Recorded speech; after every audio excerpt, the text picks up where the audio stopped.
જય હિન્દ મિત્રો, નમસ્કાર. હું મિતેશ જોશી કૌટિલ્ય લાઈવના ઓનલાઈન પ્લેટફોર્મ ઉપર આપ સૌનું સ્વાગત કરું છું. મિત્રો, આપણે બંધારણ કોન્સ્ટેબલ અને પીએસઆઈ માટે ખાખી માટે ખૂબ જ અગત્યનો વિષય અને એ વિષયના જુદા જુદા પ્રશ્નો પૂછાયેલા અગાઉની પરીક્ષામાં જે પૂછાયેલા પ્રશ્નો છે તેની ચર્ચા આપણે કરીએ છીએ. મિત્રો, આપણે અગાઉના વિડીયોમાં બંધારણના પૂછાયેલા પ્રશ્નો એ ચર્ચા કરી. છેલ્લા એક વિડીયોમાં આપણે સ્થાનિક સ્વરાજ પંચાયતી રાજ આપણા પીએસઆઈ અને કોન્સ્ટેબલની પરીક્ષામાં એક ટોપિક છે પંચાયતી રાજનો. મિત્રો, પંચાયતી રાજનો ટોપિક જે છે એ કરંટ અફેર્સનો મુદ્દો છે, કેમ કે ગુજરાતમાં સ્થાનિક સ્વરાજની ચૂંટણીઓ પણ આવી રહી છે. એટલે અને એ જ સમય દરમિયાન આપણી પરીક્ષાઓ પણ છે. એટલે આ મુદ્દો જે છે અગત્યનો થઈ પડે છે કરંટ અફેર્સ અને બંધારણ માટે, સ્થાનિક સ્વરાજ માટે. અને એની ચર્ચા આપણે કરીએ છીએ. આજે અગાઉના વિડીયોમાં આપણે પાર્ટ 1 પંચાયતી રાજના 25 પ્રશ્નો અગાઉની પરીક્ષામાં પૂછાયેલા જોયા હતા. આજે આપણે પાર્ટ 2 જે છે એમાં બીજા પ્રશ્નો અગાઉની પરીક્ષામાં પૂછાયેલા એની ચર્ચા કરવાના છે. મિત્રો, આ ચેનલને હજુ સબસ્ક્રાઇબ ન કરી હોય તો ખાસ વિનંતી છે, સબસ્ક્રાઇબ કરી લેજો, કેમ કે આપણે ટૂંક સમયમાં લાઈવ લેક્ચર લઈને પણ આવી રહ્યા છીએ જુદા જુદા વિષયોના. ખાખી મિશન ખાખી માટે લોખંડી તૈયારી અને એનો સમય હવે 3 થી 4 મહિનામાં આ પરીક્ષા આવી રહી છે અને તમારી મહેનતનો નિચોડ જે છે તમારે પરીક્ષામાં આપવાનો છે. એની તૈયારી માટે યોગ્ય માર્ગદર્શન કૌટિલ્ય લાઈવનું પ્લેટફોર્મ એ આપી રહ્યું છે. મિત્રો, તેથી આ ચેનલ જે છે સબસ્ક્રાઇબ કરજો, લાઈક કરજો અને શેર પણ કરજો, જેથી કરીને આપણે લાઈવ લેક્ચરમાં ઝડપથી આવી શકીએ. તો ચાલો મિત્રો, આજે આપણે આ વિડીયોમાં પાર્ટ 2 પંચાયતી રાજ અગાઉની પરીક્ષામાં જે પૂછાયેલા પ્રશ્નો છે એની ચર્ચામાં આપણે જોઈએ. પ્રથમ પ્રશ્ન જે છે એ જોઈએ. ગ્રામ પંચાયતના સરપંચની ચૂંટણી કઈ પદ્ધતિથી થાય છે? કઈ પદ્ધતિથી ગ્રામ પંચાયતના જે સરપંચ હોય તેની ચૂંટણી જે છે કઈ પદ્ધતિથી થાય? સરપંચની ચૂંટણીની વાત છે અહીંયા. ઓપ્શન છે હાથ ઊંચો કરીને, એટલે કે એનું સિલેક્શન જે છે હાથ ઊંચો કરીને થાય, મોઢેથી બોલીને, સી ઓપ્શનમાં છે ગુપ્ત મતદાન, કે ડી ઓપ્શનમાં છે ખુલ્લું મતદાન. મિત્રો, આપણને ખબર છે કે અગાઉ આપણે વિડીયોમાં ચર્ચા કરી હતી, કેટલાક ઓપ્શન એવા હોય કે આપણને જોઈને ખબર પડે કે આ તો ન જ આવે, બરાબર?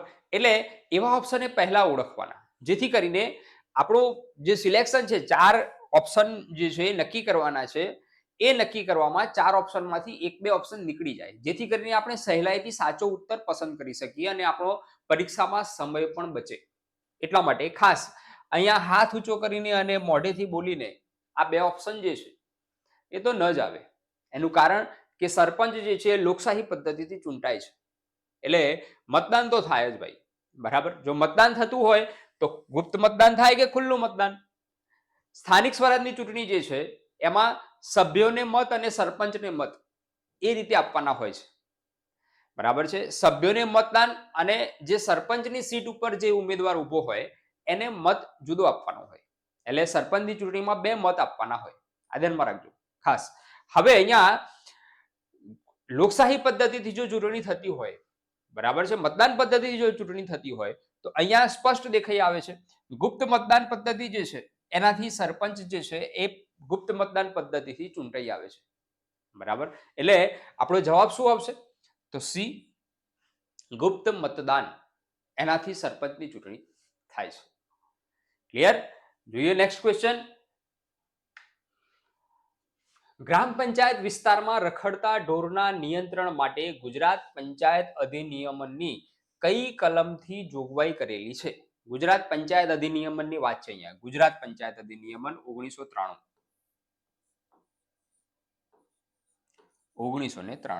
ગુજરાત પંચાયત અધિનિયમ, એમાં કઈ કલમમાં જોગવાઈ કરેલી છે? કલમ 101, કલમ 184, કલમ 96 કે કલમ 207? કોમેન્ટ બોક્સમાં જવાબ પણ તમારા આવવા જોઈએ મિત્રો. ખાસ શું જવાબ આવશે? તો જવાબ આવશે કલમ 184. કલમ 184 છે એમાં રખડતા ઢોરના નિયંત્રણ માટેની જોગવાઈ ગુજરાત પંચાયત અધિનિયમ 1993 ની કલમમાં એ જોગવાઈ કરવામાં આવેલી છે, કલમ છે 184. જોઈએ નેક્સ્ટ ક્વેશ્ચન. સરપંચે ખાસ કારણ દર્શાવીને કુલ સભ્યોના ઓછામાં ઓછા કેટલા સભ્યોની લેખિત વિનંતીથી પંચાયતની બેઠક બોલાવવી જોઈએ. હવે પંચાયતની બેઠક જો બોલાવવાની થાય અનિવાર્ય કારણસર ઇમરજન્સી બેઠક બોલાવવાની થાય, બરાબર, તો કેટલા સભ્યોની લેખિત વિનંતીની વાત છે. લેખિત વિનંતીથી સરપંચ જે છે બેઠક બોલાવી શકે, આપતકાલીન બેઠક જેને કહેવાય તે એ બોલાવી શકે. 1/3 સભ્યો, 1/2 સભ્યો, 1/5 સભ્યો કે 2/3 સભ્યો. કોમેન્ટ બોક્સમાં મિત્રો તમારા જવાબ આપવા જોઈએ. તમે કન્ટેન્ટ જે છે વાંચેલું હશે અને એ કન્ટેન્ટ વાંચેલું જે છે તેનો નિચોડ એ એટલે પ્રશ્નોત્તરી. કોઈ પણ વિષય જે છે તમે વાંચ્યો પરંતુ વાંચેલું જે છે કેટલું યાદ રહ્યું તેનું એનાલિસિસ સ્વમૂલ્યાંકન કરવું હોય તો એના માટે પ્રશ્નો ફેસ કરવા પડે અને તો જ ખબર પડે કે પ્રશ્નો તમે જે કન્ટેન્ટ વાંચ્યું છે તેમાંથી કેવા પૂછાય છે અને તમને યાદ રહ્યું કે નહીં કન્ટેન્ટ. અને એટલા માટે જ પરીક્ષામાં તમારે પ્રશ્નો ફેસ કરવાના છે મિત્રો. એટલા માટે પ્રશ્નો જેટલા સોલ્યુશન કરેલા હશે તેટલા જ પરીક્ષામાં તમે સાચા ઉત્તરો વધારે આપી શકશો અને સમય પણ ઓછો બગડશે. શું જવાબ આવશે મિત્રો આનો? તો આપતકાલીન કદાચ બેઠક બોલાવવાની થાય તો અહીંયા જવાબ આવશે એ. 1/3 સભ્યો જે છે એની લેખિત વિનંતીથી સરપંચ જે છે એ પંચાયતની બેઠક બોલાવી શકશે. 1/3 સભ્યો, ધ્યાનમાં રાખજો. ક્લિયર? જોઈએ નેક્સ્ટ ક્વેશ્ચન. નીચેના વાક્યો ચકાસો. આવા પ્રશ્નો પૂછાતા હોય છે અવારનવાર પરીક્ષામાં. નીચેના વાક્યો ચકાસો. તાલુકા પંચાયતના ચૂંટાયેલા સભ્યો ગ્રામ પંચાયતના સભ્યોમાંથી ચૂંટવામાં આવે છે. બીજું છે 2 લાખ કરતા વધુ ન હોય તેટલી વસ્તીવાળા તાલુકાની તાલુકા પંચાયત 13 સભ્યોની બનશે. તાલુકા પંચાયતના ચૂંટાયેલ સભ્યો પોતાનામાંથી પ્રમુખ અને ઉપપ્રમુખની ચૂંટણી કરશે. મિત્રો હવે આવા જ્યારે પ્રશ્નો પૂછાય નીચેના વાક્યો ચકાસો તો સૌથી પહેલા તો શું ચકાસવાનું છે તે આપણે નીચે જોઈ લેવાનું, ઓપ્શનમાં જોઈ લેવાનું. શું ચકાસવાનું છે ભાઈ? તો શું ચકાસવાનું છે? અહીંયા સાચું ચકાસવાનું છે, બરાબર. અહીંયા જુઓ દરેકમાં સાચું છે, તો ચકાસવાનું શું છે? સાચું છે. અને પછી જો આપણે વિધાનો વાંચીએ તો આપણને ફટાફટ એ ફરીથી વિધાનો વાંચવાની જરૂર ન પડે, બરાબર. એટલે સાથે સાથે એ પણ જોતા રહેવાનું કયું વિધાન સાચું છે અને કયું વિધાન ખોટું છે, બરાબર. પહેલું વિધાન હતું તાલુકા પંચાયતના ચૂંટાયેલ સભ્યો એ ગ્રામ પંચાયતના સભ્યોમાંથી ચૂંટવામાં આવે છે, બરાબર છે. હવે આ સાચું છે તો ના ભાઈ આ ખોટું છે. 2 લાખ કરતા વધુ ન હોય તેટલી વસ્તીવાળા તાલુકાની તાલુકા પંચાયત 13 સભ્યોની બનેલી રહી છે. આપણે અગાઉની ટેસ્ટ સિરીઝમાં જોયું હતું સ્થાનિક સ્વરાજની તાલુકા પંચાયતની સભ્ય સંખ્યા, બરાબર. તો કેટલી હોય? તો ઓછામાં ઓછી 16 અને વધુમાં વધુ 32 એ જોયું હતું. અહીંયા તો 13 છે, તો આ વિધાન જે છે એ ખોટું છે. તાલુકા પંચાયતના ચૂંટાયેલ સભ્યો પોતાનામાંથી જ પ્રમુખ અને ઉપપ્રમુખની ચૂંટણી કરે છે. આ સાચું છે. હવે આ સાચું છે, ત્રીજું. એટલે મળી ગયું. અહીંયા સાચું શોધવાનું છે, બરાબર છે. જવાબ શું આવશે? તો એ માત્ર 3 સાચું છે.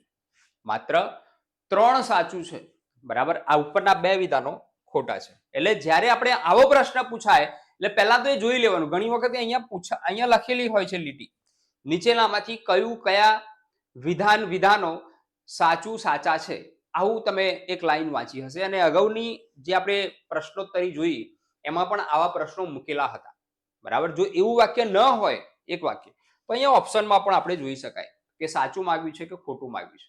અને પછી જો આપણે વિધાનો વાંચીએ તો એ વિધાનો બીજી વખત ન વાંચવા પડે અને આપણો સમય પરીક્ષામાં એ બચે. મિત્રો પરીક્ષામાં સમય જે છે એ અગત્યનો છે.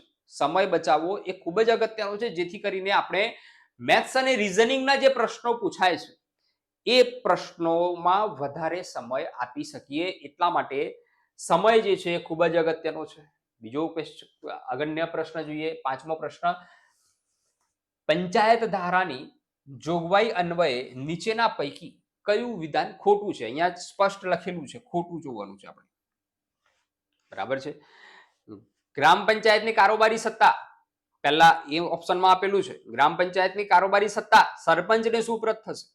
બી ઓપ્શનમાં આપેલું છે જિલ્લા પંચાયતની કારોબારી સત્તા જિલ્લા વિકાસ અધિકારીને સુપ્રત થશે. તાલુકા પંચાયતની કારોબારી સત્તા તાલુકા વિકાસ અધિકારીને સુપ્રત થશે. અને ડી ઓપ્શનમાં આપેલું છે ગ્રામ પંચાયતની કારોબારી સત્તા તલાટી કમ મંત્રીને સુપ્રત થશે. બરાબર. હવે અહીંયા ધ્યાનમાં રાખો કે ગ્રામ પંચાયતને લગતા આ બે ઓપ્શન છે. એટલે મોટા ભાગે એવું થાય કે આ બે ઓપ્શનમાંથી જવાબ આવતો હોય. અહીંયા એક બાજુ એમ કહ્યું છે કે ગ્રામ પંચાયતની કારોબારી સત્તા સરપંચને સુપ્રત થશે અને અહીંયા એમ કહ્યું છે ગ્રામ પંચાયતની કારોબારી સત્તા તલાટી કમ મંત્રીને સુપ્રત થશે. એટલે એ તો નક્કી થઈ ગયું કે કન્ફ્યુઝન આ બેમાં છે. બરાબર છે.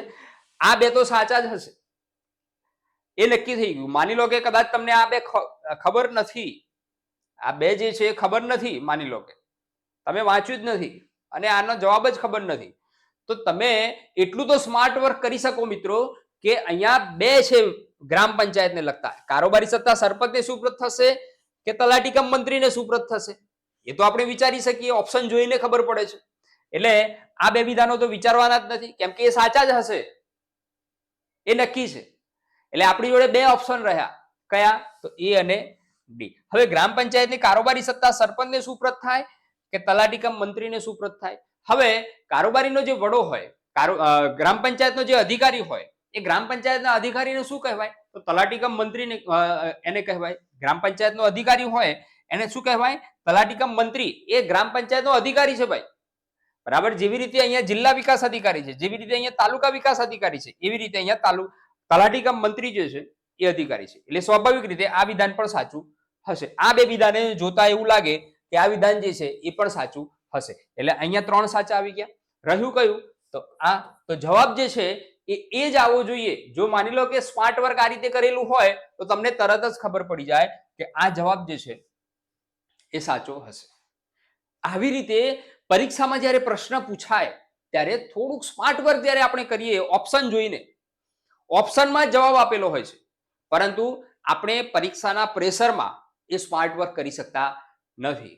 એટલે જરૂરી એ છે કે પરીક્ષાની બીક રાખ્યા વગર, પરીક્ષાનું ટેન્શન રાખ્યા વગર માનસિક રીતે આપણે સ્વસ્થ રહીએ તો અડધું યુદ્ધ તો એમનેમ જીતી જવાય.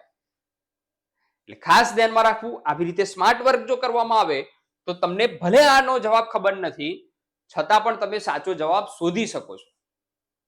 ક્લિયર? જોઈએ નેક્સ્ટ ક્વેશ્ચન. ગ્રામ પંચાયતમાં અરજદારે બાંધકામની પરવાનગી માગી હોય તે કોણ મંજૂર કરે છે? ગ્રામ પંચાયતની વાત છે અને બાંધકામની પરમિશનની વાત છે. તલાટી કમ મંત્રી મંજૂર કરે, સરપંચ, ગ્રામ પંચાયત કે તાલુકા વિકાસ અધિકારી? કોણ મંજૂર કરે? બરાબર છે મિત્રો. ગ્રામ પંચાયતમાં જો અરજદારે બાંધકામની મંજૂરી પરવાનગી માંગી હોય બાંધકામ કરવાની, બાંધકામ કરવું હોય તો પરવાનગી લેવી પડે. બરાબર. જે તે વિસ્તાર, એક ગ્રામ પંચાયતનો વિસ્તાર હોય તો ગ્રામ પંચાયતમાં પરવાનગી લેવી પડે, નગરપાલિકાનો વિસ્તાર હોય તો નગરપાલિકામાં પરમિશન લેવી. બરાબર. તો કોણ મંજૂર કરશે? તો મિત્રો એની પરમિશન જે છે, પરવાનગી જે છે એ ગ્રામ પંચાયત આપે છે. બરાબર છે. એટલે ગ્રામ પંચાયત જે છે પરવાનગી આપશે પછી એ બાંધકામની પરવાનગી એને મળશે, બાંધકામ કરી શકશે. ક્લિયર? જોઈએ નેક્સ્ટ ક્વેશ્ચન. જિલ્લા પંચાયતના પ્રમુખ તથા ઉપપ્રમુખની ચૂંટણી માટે પ્રથમ બેઠક બોલાવવા માટે નીચેના પૈકી કયું વિધાન સાચું નથી? અહીંયા સાચું નથી કીવર્ડ ખાસ પ્રશ્નમાં પકડી લેવાનો. સાચું નથી એ શોધવાનું છે, એ મગજમાં સ્થિર રાખવાનું. અહીંયા શું છે? જિલ્લા પંચાયતના પ્રમુખ અને ઉપપ્રમુખની ચૂંટણી માટે પ્રથમ બેઠક બોલાવવા માટે. બરાબર છે. અહીંયા જિલ્લા પંચાયતની વાત છે. બરાબર. હવે અહીંયા વિધાનો શું છે? તો પ્રથમ બેઠક યોગ્ય સત્તાધિકારી બોલાવશે. બરાબર છે. પ્રથમ બેઠક જે છે એ યોગ્ય સત્તાધિકારી જે હોય એ બોલાવશે. બી ઓપ્શનમાં છે ચૂંટાયેલા સભ્યોના નામ કલમ 15 હેઠળ પ્રસિદ્ધ કરવામાં આવે તે તારીખથી 4 અઠવાડિયામાં બોલાવવી જોઈએ. સી ઓપ્શનમાં છે સામાન્ય ચૂંટણીની મતગણતરી થઈ 4 અઠવાડિયામાં બોલાવવી જોઈએ. સામાન્ય ચૂંટણીની જ્યારે મતગણતરી થાય ત્યારેની વાત છે આ. પ્રથમ ડી ઓપ્શનમાં છે પ્રથમ બેઠકમાં પ્રમુખ અને ઉપપ્રમુખની ચૂંટણી સિવાય બીજું કોઈ કામ હાથ ધરવામાં આવતું નથી. બરાબર. હવે અહીંયા આ પ્રશ્ન પણ આપણે અગાઉ જે એક પ્રશ્ન જોયો એના જેવો જ આ એક પ્રશ્ન છે. અહીંયા તમે જુઓ તો બે ઓપ્શન જે છે મળતા આવે છે. કયા બે ઓપ્શન મળતા આવે છે મિત્રો? તો એ છે બી અને સી. આ બે ઓપ્શન જે છે મળતા આવે છે.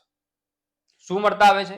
ચૂંટાયેલા સભ્યના નામ કલમ 15 હેઠળ પ્રસિદ્ધ કરવામાં આવે તે તારીખથી 4 અઠવાડિયામાં બોલાવવાની છે બેઠક, પ્રથમ બેઠક. સામાન્ય ચૂંટણીની મતગણતરી થયે 4 અઠવાડિયામાં બોલાવી જોઈએ. હવે અહીંયા બે મુદ્દા જે છે, બે ઓપ્શન જે છે સરખા છે. મિત્રો તમે જુઓ, આવા પ્રશ્નો અગાઉની પરીક્ષામાં પૂછાઈ ગયેલા છે અને આવા જ પ્રશ્નો પૂછાતા હોય છે. એના ઓપ્શનમાં જ આપણો જવાબ છુપાયેલો હોય છે. બરાબર. હવે આ બે ઓપ્શન જે છે એ સમાન લાગે છે, એટલે સીધી વસ્તુ એ છે કે આ સાચો હશે ને આ સાચો હશે. હવે આપણે શોધવાનું કયું છે? તો બી અને સી, આ બે શોધવાના છે. શું પ્રથમ બેઠક જે છે એ નામ પ્રસિદ્ધ કરવામાં આવે પછી તે તારીખથી 4 અઠવાડિયામાં બોલાવી જોઈએ કે પછી સામાન્ય ચૂંટણીની મતગણતરી થાય તે તારીખથી બોલાવી જોઈએ? સીધી વાત છે. અહીંયા સામાન્ય ચૂંટણીની મતગણતરી થાય 4 અઠવાડિયામાં બોલાવી જોઈએ, આ ઓપ્શન જે છે એ ખોટો આવશે. કેમ? કેમ કે અહીંયા કલમ 15 હેઠળ પ્રસિદ્ધ કરવામાં આવે જ્યારે નામ, એટલે એમ કહેવાય કે ભાઈ ચૂંટણીનું પરિણામ, બરાબર, એ તારીખથી 4 અઠવાડિયામાં બેઠક બોલાવવાની રહે છે, નહીં કે ચૂંટણીની મતગણતરી થાય એ તારીખથી. બરાબર. એટલે અહીંયા ખાસ ધ્યાનમાં રાખજો, ચૂંટાયેલા સભ્યો જે છે એ 4 પ્રસિદ્ધ થાય નામ, એના 4 અઠવાડિયામાં બેઠક બોલાવવાની રહેશે. મૂળ વસ્તુ અહીંયા એ છે મિત્રો કે આપણા ઓપ્શનમાં આપણો જવાબ છુપાયેલો હોય છે, એને શોધતા આપણને આવડવું જોઈએ. બરાબર. આ પણ એક પ્રકારનું રીઝનિંગ છે અને એ રીઝનિંગ જે છે એ ટેકનિક એ આપણે અહીંયા પણ એપ્લાય કરવાની રહે છે. જોઈએ નેક્સ્ટ ક્વેશ્ચન. પંચાયતના સભ્યોની ચૂંટણીની તારીખ નક્કી કરવાની સત્તા કોને છે? પંચાયતની સભ્યોની જે ચૂંટણી થાય એ તારીખ કોણ નક્કી કરે છે? ભારતનો ચૂંટણી પંચ નક્કી કરે, રાજ્ય ચૂંટણી પંચ નક્કી કરે, મુખ્યમંત્રી નક્કી કરે કે પંચાયત મંત્રી નક્કી કરે? ચૂંટણીની તારીખ કોણ જાહેર કરે? ભાઈ પંચાયતની. હવે ધ્યાનમાં રાખજો, આ ભારતનું ચૂંટણી પંચ જે છે 324 પ્રમાણે નું આ જે ચૂંટણી પંચ છે, અનુચ્છેદ 324 પ્રમાણેનું ચૂંટણી પંચ. એ ચૂંટણી પંચ જે છે એ સ્થાનિક સ્વરાજની ચૂંટણીનું આયોજન કરતું નથી. તે સિવાયની તમામ ચૂંટણીનું આયોજન એ 324 પ્રમાણે ભારતનું ચૂંટણી પંચ કરે છે. સ્થાનિક સ્વરાજની ચૂંટણી પંચ જે છે એના માટે રાજ્ય ચૂંટણી પંચ અલગ હોય છે. રાજ્ય ચૂંટણી પંચ, બરાબર છે, આ ધ્યાનમાં રાખજો. રાજ્ય ચૂંટણી પંચ એનું આયોજન કરશે, નહીં કે મુખ્યમંત્રી કે સરપંચ. આ તો તમને જોઈને ખબર પડશે કે આ તો ન જ કરે. બરાબર છે. એટલે આનો જવાબ શું આવશે? તો રાજ્ય ચૂંટણી પંચ એ પંચાયતના સભ્યોની ચૂંટણીની તારીખ નક્કી કરવાની સત્તા છે. ક્લિયર? જોઈએ નેક્સ્ટ ક્વેશ્ચન.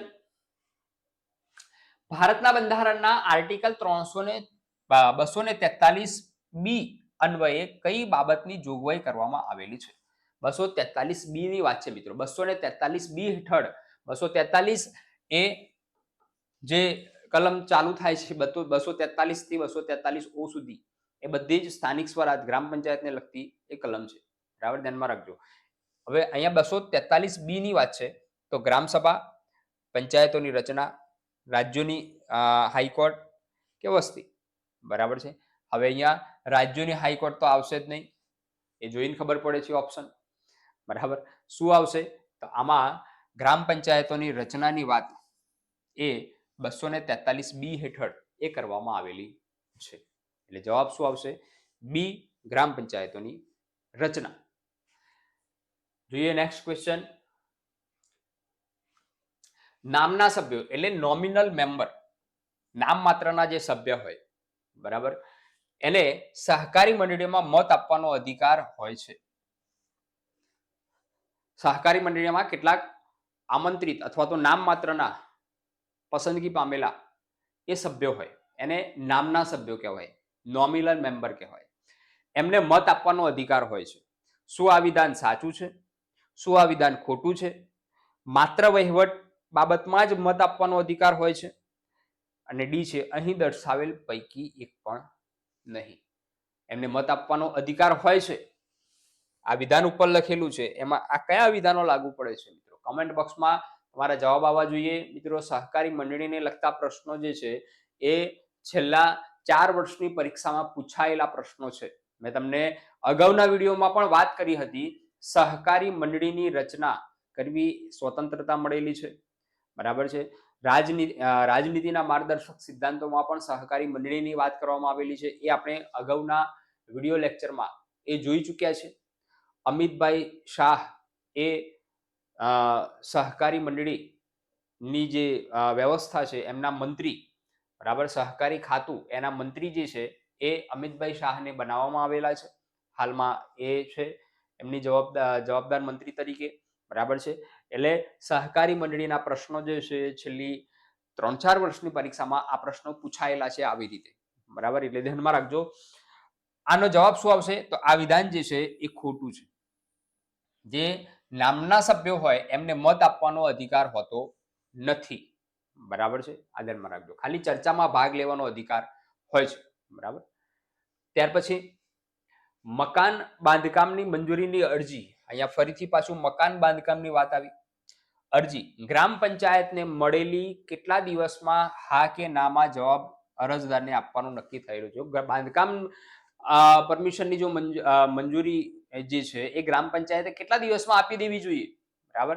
60 દિવસ, 30 દિવસ, 40 દિવસ, 45 દિવસ, કેટલા દિવસમાં આપી દેવી જોઈએ? મિત્રો અહીંયા ખાસ ધ્યાનમાં રાખવાની વાત છે, બાંધકામની મંજૂરી એ ગ્રામ પંચાયત આપે છે, આપણે અગાઉના પ્રશ્નમાં જોયું, બરાબર. પણ એ પરમિશન ગ્રામ પંચાયતે કેટલા દિવસમાં આપી દેવી જોઈએ? તો ખાસ ધ્યાનમાં રાખજો, પરમિશનની વાત આવે તો 30 દિવસની વાત આવે, 30 દિવસમાં એને પરમિશન આપી દેવી જોઈએ, વધુમાં વધુ 30 દિવસ. ક્લિયર? ત્યાર પછી જોઈએ, ગ્રામ પંચાયતની ચૂંટણી માટે નીચેનામાંથી કોણ ઉમેદવારી કરી શકતું નથી? ગ્રામ પંચાયતની ચૂંટણીની વાત છે, કોણ ઉમેદવારી ન કરી શકે? ખેતી કરતો હોય તે ઉમેદવારી ન કરી શકે, વતનથી દૂર હોય તે ન કરી શકે, ભારતીય નાગરિક ન હોય તે કરી શકે, કે છૂટાછેડા લીધેલા હોય તે. અહીંયા ખૂબ જ સરળ પ્રશ્ન છે, ઓપ્શન પણ સરળ આપવામાં આવેલા છે, તમને જોઈને ખબર પડે કે આમાં શું જવાબ આવે, બરાબર છે. તો ભારતીય નાગરિક ન હોય તે, બરાબર. જો ભારતનો નાગરિક ન હોય તે કોઈ પણ ચૂંટણીમાં ઉમેદવારી કરી શકતો નથી, બરાબર છે. એ ધ્યાનમાં રાખજો, જવાબ આવશે સી. ત્યાર પછી નેક્સ્ટ ક્વેશ્ચન જોઈએ, ગ્રામ પંચાયત નીચેના પૈકી કયા કર ફી લઈ શકે નહીં? અહીંયા નહીં શોધવાનું છે, કયા કર ન લઈ શકે. ગ્રામ પંચાયત જે છે એ કયા કર લઈ શકે નહીં? ગામમાં રાખેલ પશુ પર કર, બજારો અને અઠવાડિયે બજારો પર ફી, પોતાને પ્રાપ્ત થયેલ તળાવમાંથી ઘરગથ્થુ ઉપયોગ અને ઢોરોના ઉપયોગ માટે લેવાતા પાણી પૂરું પાડવાની ફી, કે મેળો, પર્વ અથવા તો બીજા કોઈ મનોરંજન પર કર. કયા કર ન લઈ શકે? મિત્રો ખાસ ધ્યાનમાં રાખજો, આ પશુ પર કર લઈ શકે, બજારો અને અઠવાડિક બજારો જે છે એના પર એ પણ કર લઈ શકે, ટેક્સ લઈ શકે. જે તળાવ જે છે, ગામનું તળાવ, એ ગામના તળાવમાં જે પાણીનો ઉપયોગ થતો હોય ઢોર માટે અથવા તો ઘરગથ્થુ ઉપચાર માટે, એના પર કર એ ન લઈ શકે, બરાબર. ગામના તળાવ, મેળો, પર્વ અને બીજા મનોરંજન, તો એના પર પણ એ ટેક્સ લઈ શકે, બરાબર. એટલે આપણો જવાબ શું આવશે? અહીંયા સી એ આપણો ઉત્તર આવશે. ક્લિયર? ગ્રામ પંચાયત જે છે એમાં કેટલાક ફરજિયાત ટેક્સ છે, કેટલાક મરજિયાત ટેક્સ એમાં છે, બરાબર છે. ફરજિયાત અને મરજિયાત આ બંને પ્રકારના ટેક્સ જે છે, કર જે છે, એ ગ્રામ પંચાયતના અધિકાર ક્ષેત્રમાં આવે છે. ક્લિયર? જોઈએ નેક્સ્ટ, ગ્રામ પંચાયત વતી મળેલી નાણાંની રકમો બદલ પોતાની સહીવાળી પહોંચ કોણે આપવી જોઈએ? ગ્રામ પંચાયતને જે નાણાં મળે છે, પૈસા મળે છે, ટેક્સ પેટે અથવા તો અન્ય ફી મળે છે, તો એની રિસિપ્ટ, ફીની પહોંચ જે છે એ કોણ આપે છે? ઉપસરપંચ આપે, સરપંચ આપે, તલાટી કમ મંત્રી આપે, કે કારકુન તાલુકા વિકાસ અધિકારીની કચેરી આપે, બરાબર છે. હવે અહીંયા જોઈને ખબર પડે કે આ ઓપ્શન તો ન જ આવે, બરાબર છે. વિચારવાનું છે આપણે 3, બરાબર છે. હવે આ બંને જે છે ચૂંટાયેલા છે, હંમેશા રિસિપ્ટ કોણ આપે? તો રિસિપ્ટ જે છે એ અધિકારી હોય, નિમણૂક પામેલો અધિકારી જે હોય એ રિસિપ્ટ આપે, બરાબર. એ ધ્યાનમાં રાખવાનું છે, ચૂંટાયેલો રિસિપ્ટ ન આપે, બરાબર. અધિકારી જે છે એ રિસિપ્ટ આપશે. તો આનો જવાબ શું આવશે? તલાટી કમ મંત્રી એ ગ્રામ પંચાયતનો અધિકારી છે, બરાબર. એટલે રિસિપ્ટ આપવાની સત્તા જે છે તલાટી કમ મંત્રીને છે, એ ગ્રામ પંચાયતનો અધિકારી છે એટલા માટે. જોઈએ નેક્સ્ટ ક્વેશ્ચન, સહકારી મંડળીના સભાસદોને મંડળી દફતર જોવા માટે, અહીંયા ફરીથી પાછી સહકારી મંડળીની વાત આવી. મંડળી દફતર જોવા માટે, મંડળી દફતર એટલે મંડળીની નોંધો જે હોય એના જે હિસાબ કિતાબના જે ચોપડા હોય તે જોવા માટે કાયદામાં ચોક્કસ પ્રકારના હક આપેલ છે. તેમાં નીચેનામાંથી શેનો સમાવેશ થતો નથી? અહીંયા નથી શોધવાનું છે. સમિતિના સભ્યોની યાદી, મંડળીના તમામ સભાસદોની લેવડ દેવડ નોંધવામાં આવી હોય તે ચોપડા તેમજ દફતરનો ભાગ, સામાન્ય સભાની કાર્યવાહીની નોંધ, ડી ઓપ્શનમાં છે ઓડિટ કરેલું છેલ્લું વાર્ષિક પાકું સરવૈયું નફા ખોટનો હિસાબ. બરાબર મિત્રો, સહકારી મંડળીના સભ્યો જે છે એ આમાંથી કઈ બાબત ન જોઈ શકે, ગુપ્ત રાખવામાં આવે છે, કોઈ જોઈ શકે નહીં. બરાબર છે, દરેક સભ્ય એને જોઈ શકે નહીં એ શોધવાનું છે. પ્રશ્ન એમ કહેવા માંગે છે. બરાબર છે મિત્રો, અહીંયા સમિતિના સભ્યોની યાદી છે એ તો જાહેર હોય છે. બરાબર છે.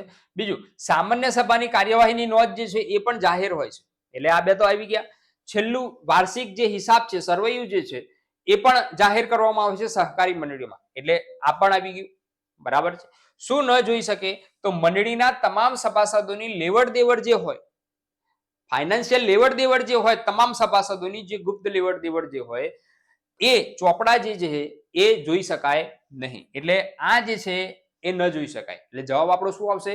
તો બી, મંડળીના તમામ સભાસદોની લેવડ દેવડ જે છે નોંધવામાં જે આવેલી હોય તે ચોપડા તેમજ દફતરનો ભાગ જે છે જોઈ શકાતો નથી, તે ગુપ્ત રાખવામાં આવે છે. દરેક સભ્ય એને જાહેર કરવામાં આવતો નથી. ક્લિયર? આવી સહકારી મંડળીના પ્રશ્નો એ છેલ્લી 3-4 વર્ષની પરીક્ષામાં આવા પ્રશ્નો પૂછાયેલા છે. ત્યાર પછી 16મો પ્રશ્ન છે, નાણાં ગૃહ રક્ષકો અને ગ્રામ સંરક્ષણને લગતા કાર્યો અને સરપંચની ના બીજી કોઈ સમિતિને નહીં સોંપેલ બીજા કાર્યો અને ફરજો બજાવવા માટે જિલ્લા પંચાયત કઈ સમિતિની રચના કરશે? બરાબર છે. અન્ય કાર્યો જે છે કે જે કોઈને સોંપેલા નથી એના માટે કઈ સમિતિની રચના કરે છે જિલ્લા પંચાયત? સામાજિક ન્યાય સમિતિ, શિક્ષણ સમિતિ, કારોબારી સમિતિ કે જાહેર બાંધકામ સમિતિ? હવે અહીંયા તમને જોઈન સમિતિમાં ખબર પડે કે સામાજિક ન્યાય સમિતિ જે છે સામાજિક ન્યાય ક્ષેત્રે કામ કરે છે, એટલે એને ચોક્કસ વિષય આપેલો છે. શિક્ષણ સમિતિ એ શિક્ષણ સંબંધિત કામ કરે છે, એટલે એને પણ ચોક્કસ વિષય આપેલો છે. જાહેર બાંધકામ સમિતિ એ તો બાંધકામનો વિષય આપેલો છે, એ પણ કામ કરે છે, ચોક્કસ વિષય આપેલો છે. અહીંયા શું આપેલું છે? તો અન્ય કોઈ સમિતિને સોંપેલ ન હોય એવા બીજા કાર્યોને ફરજો બજાવવા માટે, સોંપેલ નથી કોઈ વિષય, બરાબર, એની વાત કરવામાં આવેલી છે. બરાબર છે. મેં તમને અગાઉ કહ્યું એમ ઓપ્શનમાંથી જ આપણે જવાબ શોધવાનો પ્રયત્ન કરવાનો છે. ઓપ્શન જ એવા મૂકેલા હોય છે મોટાભાગના પ્રશ્નોમાં કે એમાંથી જ આપણને જવાબ મળી જાય. બરાબર, જો થોડુંક સ્માર્ટ વર્ક કરવામાં આવે, બરાબર, તો આ જવાબ જે છે ઓટોમેટિક મળી જતો હોય છે. એટલા માટે જ તમે જે કન્ટેન્ટ વાંચેલું છે એ કન્ટેન્ટ જે છે એના પ્રશ્નો જેટલા વધારે સોલ્વ કરેલા હશે તો તમને આ કસરત જે છે એ પરીક્ષામાં સરળ પડશે.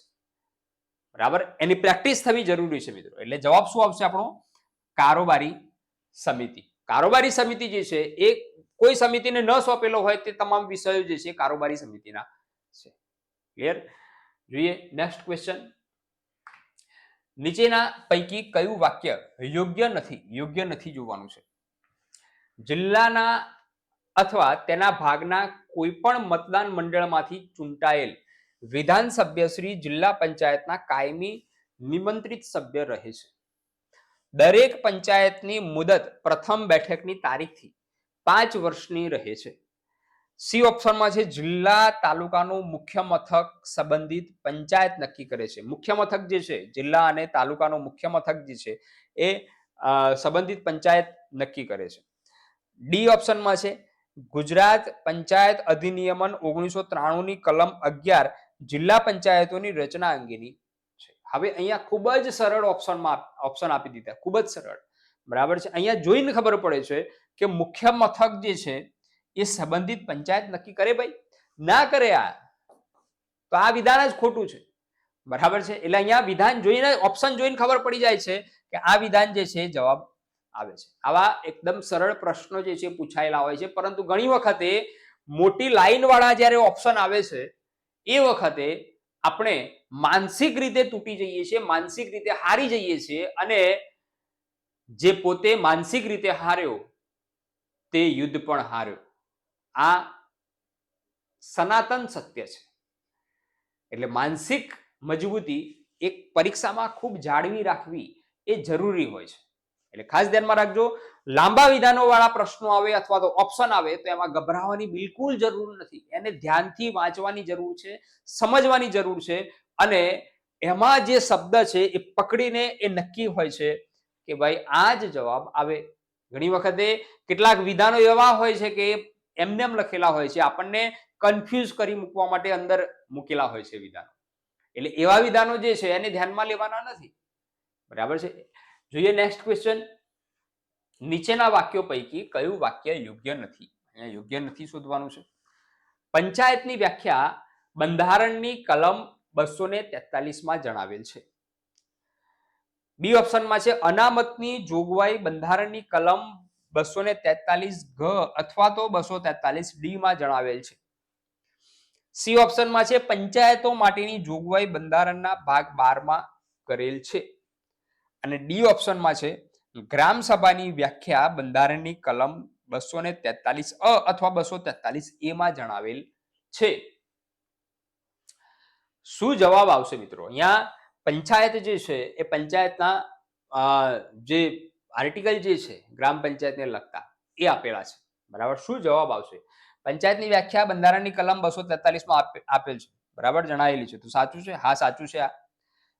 અહીંયા અનામતની જોગવાઈ જે છે મારા માટે 243 ડી એ સાચું છે. તો હા, એ પણ સાચું છે.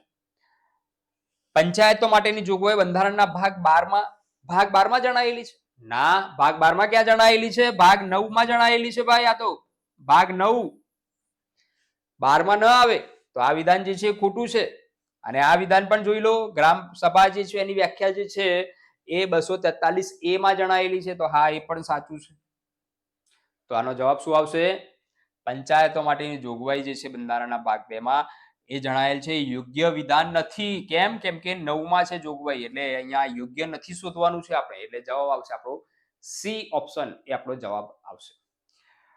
જોઈએ નેક્સ્ટ. નીચેના વાક્યો ચકાસો. ફરીથી પાછું ચકાસવાની વાત આવી. શું ચકાસવાનું છે? આપણે આગળ જોઈ લીધું, સાચા. બરાબર છે. સાચું ચકાસવાનું છે. બધામાં સાચું છે. જુઓ, એટલે સાચું જોઈ લેવાનું. રાજ્યની પંચાયતના સંદર્ભમાં રાજ્ય ચૂંટણી કમિશન એટલે સંવિધાન 242 કે માં ઉલ્લેખ કરેલ રાજ્યનું ચૂંટણી કમિશન. બરાબર. હવે અહીંયા એકદમ સરળ મૂકેલો છે પ્રશ્ન, કેમ કે અહીંયા 242 જણાયેલું છે. હવે રાજ્યનું ચૂંટણી પંચ શું આવશે? 243 તો આવશે જ ભાઈ. 42 તો આવે જ નહીં. એટલે આ વિધાન જે છે ખોટું આવશે. બીજું વિધાન વાંચો. રાજ્યની પંચાયતના સંદર્ભમાં નાણાં કમિશન એટલે સંવિધાનની કલમ 243I. તો અહીંયા શું આવશે? 243I શેની વાત છે? નાણાં કમિશનની વાત છે. નાણાં કમિશન 243I માં છે. તો હા છે. તો આ વિધાન સાચું આવશે. એટલે શું આવ્યું? તો પહેલું ખોટું આવ્યું અને બીજું સાચું આવ્યું. હવે ઓપ્શન તમે જુઓ, 1 અને 2 બંને વાક્યો સાચા છે. માત્ર વિધાન 2 સાચું છે, 1 સાચું છે, અને 1 અને 2 બંને સાચા નથી. તો અહીંયા આપણો જવાબ આવશે સી. બરાબર છે. માત્ર વિધાન 2 એ સાચું છે, આ ખોટું છે. ક્લિયર? આવી રીતે આપણે પ્રશ્નો સોલ્વ કરીશું તો સમય પણ ઓછો બગડશે અને ફટાફટ પેપર જે છે સોલ્વ થશે. બરાબર. જોઈએ નેક્સ્ટ ક્વેશ્ચન. ગુજરાત પંચાયત સેવા પસંદગી મંડળની રચનામાં અધ્યક્ષ સહિત કુલ કેટલા સભ્યોની જોગવાઈ છે? ગુજરાત પંચાયત સેવા પસંદગી મંડળની વાત છે, જે ભરતી પરીક્ષા લે છે એ. બરાબર છે.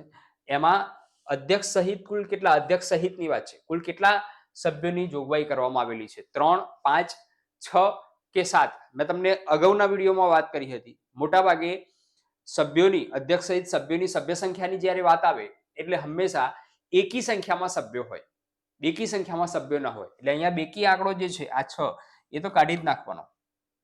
એટલે આપણી જોડે 3 જ ઓપ્શન રહ્યા, A, B અને D. બરાબર. તો મિત્રો આનો જવાબ શું આવશે? તો આનો જવાબ જે છે 5. એની સભ્ય સંખ્યા કેટલી હોય પંચાયત સેવા પસંદગી મંડળના અધ્યક્ષ સહિત સભ્ય સંખ્યા? તો એ 5 હોય. 5 માંથી એક અધ્યક્ષ હોય અને બીજા 4 અન્ય સભ્યો હોય. આ ધ્યાનમાં રાખજો. જોઈએ નેક્સ્ટ. દરેક ગ્રામ પંચાયતે પોતાની આવક કેટલા ટકા કરતા વધારે ન હોય તેટલા ટકા જેટલી રકમનો ફાળો વિકાસ ફંડમાં દર વર્ષે આપવાનો રહે છે. આપણે અગાઉની ટેસ્ટ સિરીઝમાં સ્થાનિક સ્વરાજની જે પાર્ટ 1 ટેસ્ટ સિરીઝ આપણે જોઈ એમાં આ પ્રશ્નની ચર્ચા ડીપમાં કરી હતી. બરાબર છે. જિલ્લા વિકાસ ફંડ હોય છે. એ જિલ્લા વિકાસ ફંડ જે છે એમાં ગ્રામ પંચાયત પોતાનો ફાળો આપે છે અને એમાંથી જરૂર પડે લોન લેવી હોય, બરાબર, નાણાં ઉપાડવા હોય તો એની સુવિધા એ જિલ્લા વિકાસ ફંડમાં મળે છે. બરાબર છે. પણ અહીંયા પ્રશ્ન શું છે તો કેટલા ટકા કરતા વધારે ન હોય તેટલા ટકા જેટલી રકમનો ફાળો વિકાસ ફંડમાં દર વર્ષે આપવાનો રહેશે. 5%, 10%, 15% કે 20%? બરાબર. તો આની ટકાવારી મેં તમને કહી હતી ગયા પાર્ટ 1 માં ટેસ્ટ સિરીઝમાં કે 10%. બરાબર છે. 10% જેટલી રકમ જે છે આપવાની હોય છે જિલ્લા વિકાસ ફંડમાં. આ ધ્યાનમાં રાખજો. જો કોઈ વ્યક્તિ એકથી વધારે પંચાયતમાં સભ્ય તરીકે સભ્ય તરીકે પસંદ થયેલ હોય તો તે વ્યક્તિએ કેટલા દિવસ સુધીમાં કોઈ એક સભ્યપદ ખાલી કરવું પડશે? બરાબર. બેવડી સભ્યતા એને માન્યતા મળેલી નથી મિત્રો. આપણા દેશમાં બેવડી સભ્યતાને માન્યતા નથી. બરાબર છે. કોઈ એક વ્યક્તિ જે છે એ સરપંચ તરીકે સભ્યમાં હોય અને પાછો એ જિલ્લા પંચાયતનો પણ સભ્ય બને અથવા તો જિલ્લા પંચાયત જે છે ત્યાં આગળ ચૂંટાઈ આવે, બરાબર છે, અને જિલ્લા પંચાયતનો માની લો કે પ્રમુખ બને, બરાબર, તો એ તો બે જગ્યાએ થયો, તો બે જગ્યાએ તો રહી ન શકે, બરાબર. તો કોઈ એક સભ્યપદ જે છે એને ખાલી કરવું પડે છે, બરાબર છે. પરંતુ કેટલા દિવસમાં ખાલી કરવું પડે? 20 દિવસ, 30 દિવસ, 10 દિવસ કે 15 દિવસ? બરાબર. કેટલા દિવસમાં ખાલી કરવું પડે? તો 15 દિવસમાં એને સભ્યપદ જે છે એ ખાલી કરવું પડે છે. બરાબર છે. એટલે ધ્યાનમાં રાખજો, બેવડી સભ્યતાને માન્યતા મળેલી નથી. એ લોકસભા હોય, રાજ્યસભા હોય, વિધાનસભા હોય કે કોઈ પણ ગૃહ હોય, બેવડી સભ્યતાને આપણા દેશમાં માન્યતા નથી. જોઈએ નેક્સ્ટ ક્વેશ્ચન. સરપંચ ઉપસરપંચ સામેના અવિશ્વાસ પ્રસ્તાવની નોટિસ ગ્રામ પંચાયતને મળ્યા પછી ચર્ચા માટે બેઠક કેટલા દિવસની અંદર બોલાવવામાં આવે છે? સરપંચ અને ઉપસરપંચ અવિશ્વાસના પ્રસ્તાવની નોટિસની વાત છે. કેટલા દિવસમાં બેઠક બોલાવવી પડે નોટિસ મળ્યાની તારીખ પછી? 7 દિવસ, 10 દિવસ, 15 દિવસ કે 20 દિવસ? કેટલા દિવસમાં બેઠક બોલાવવી જોઈએ? મિત્રો અહીંયા અવિશ્વાસના પ્રસ્તાવ મળે એ તારીખથી બેઠક બોલાવવાની જ્યારે વાત આવે એટલે ધ્યાનમાં રાખવાનું છે 15 દિવસ, બરાબર. પણ અહીંયા ધ્યાનમાં રાખવાની એ વાત છે કે નોટિસ ગ્રામ પંચાયતને મળ્યા પછી, એટલે જે દિવસે ગ્રામ પંચાયતને નોટિસ મળે પછી એ તારીખથી 15 દિવસ ગણાય. આ ધ્યાનમાં રાખજો ખાસ, બરાબર. એટલે 15 દિવસમાં બેઠક બોલાવી જોઈએ, બરાબર. ત્યાર પછી નેક્સ્ટ ક્વેશ્ચન, ફરીથી પાછો સહકારી મંડળીનો પ્રશ્ન આવી ગયો છે. સહકારી મંડળીમાં અંતિમ અધિકાર કોની પાસે રહેલ છે? ફાઇનલ ઓથોરિટી, અંતિમ અધિકાર જે છે એ કોની પાસે છે? મંડળીના મંત્રી પાસે, સાધારણ સભા પાસે, વ્યવસ્થાપક સમિતિ પાસે કે મંડળીના પ્રમુખ પાસે? કોની પાસે એ અંતિમ અધિકાર છે? સહકારી મંડળી. મિત્રો સહકારી મંડળી જે છે એ દરેકના સહકારથી બનેલી મંડળી છે અને નહીં નફો નહીં નુકસાનના ધોરણે ચાલતી મંડળી છે અને દેશના વિકાસમાં ખૂબ જ અગત્યનો રોલ હોય છે. એટલે દરેકના સાથ સહકારથી જે બેઠક મળે અને દરેક સભ્ય એમાં ભાગ લે, એનો પ્રતિનિધિ ભાગ લે, એ એટલે આપણી સાધારણ સભા, બરાબર. અને સાધારણ સભા જે છે એમાં ડિસિઝન લેવાતા હોય છે, છેલ્લા ડિસિઝન, બરાબર છે. એટલે આનો જવાબ શું આવશે? તો સાધારણ સભા. ફાઇનલ ઓથોરિટી કોની પાસે છે? સાધારણ સભા. જેવી રીતે દેશમાં કાયદા કોણ ઘડે છે?